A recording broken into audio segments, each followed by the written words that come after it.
보이지 않는 위협, 골절이 과연 누구에게 가장 치명적일까요? 이게 참 안타깝게도 모두에게 공평하진 않아요. 특히 60세 이상에서 확 차이가 나는데 보세요. 80세가 넘어가면 여성분들이 남성분들보다 골절될 확률이 무려 3배나 높습니다. 아무래도 골밀도나 근육량 차이가 크기 때문이겠죠. 자, 이제 상황을 한번 그려보죠. 크게 다친 환자가 응급실에 막 도착했어요. 그럼 의료진은 뭘 제일 먼저 할까요?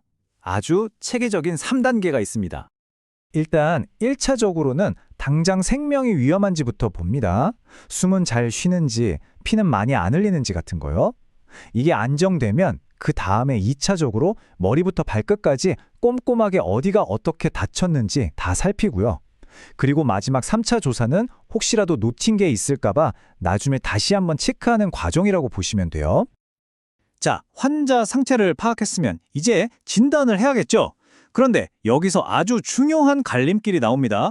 의료진의 대응을 완전히 바꿔놓는 결정적인 차이점이죠. 질문은 간단해요. 피부가 찢어졌나, 안 찢어졌나? 피부가 멀쩡한 폐쇄성 골절도 물론 심각하죠. 하지만 보통 당장 수술해야 하는 건 아니거든요. 근데 만약에 뼈가 피부를 뚫고 나왔다? 이건 얘기가 완전히 달라집니다. 이때부터는 감염과의 전쟁, 시간과의 싸움이 시작되는 겁니다. 여기서 진짜 중요한 포인트가 있어요. 예전에는 개방성 골절 치료 목표가 그냥 다리를 살리자였다면 지금은 그게 아니라는 거예요. 이제는 단순히 살리는 걸 넘어서 나중에 제대로 기능할 수 있게 만드는 것까지가 목표가 된 거죠. 엄청난 발전이죠? 그래서 치료도 딱 정해진 순서대로 아주 철저하게 진행됩니다. 일단 응급실에서 바로 처치하고 항생제를 투여하고요. 그 다음엔 아주 중요한 수술을 하고 마지막으로 부러진 뼈를 단단하게 고정시키는 거죠. 여기서 말하는 그 중요한 수술이 바로 변연절제술이라는 건데요. 쉽게 말해서 오염된 조직들을 깨끗하게 긁어내고 씻어내는 작업이에요. 이게 왜 시간 싸움이냐면 다친 지 6시간에서 8시간 안에 이걸 해줘야 감염 위험을 확 낮출 수 있거든요.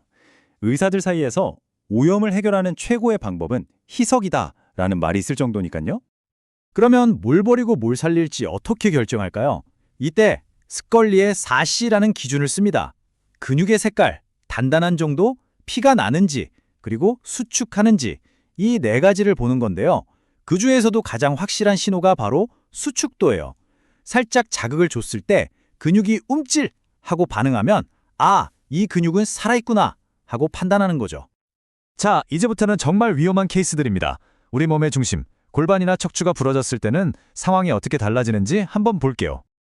여러분, 만약에 골반뼈가 완전히 박살이 났다고 생각해 보세요. 이때 가장 시급하고 위험한 게 뭘까요? 놀랍게도 부서진 뼈 그 자체가 아니에요.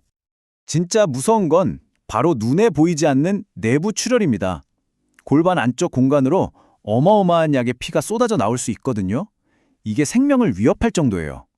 그래서 골반을 다친 환자가 갑자기 혈압이 뚝 떨어진다? 이건 정말 위험하다는 신호입니다. 척추도 마찬가지입니다.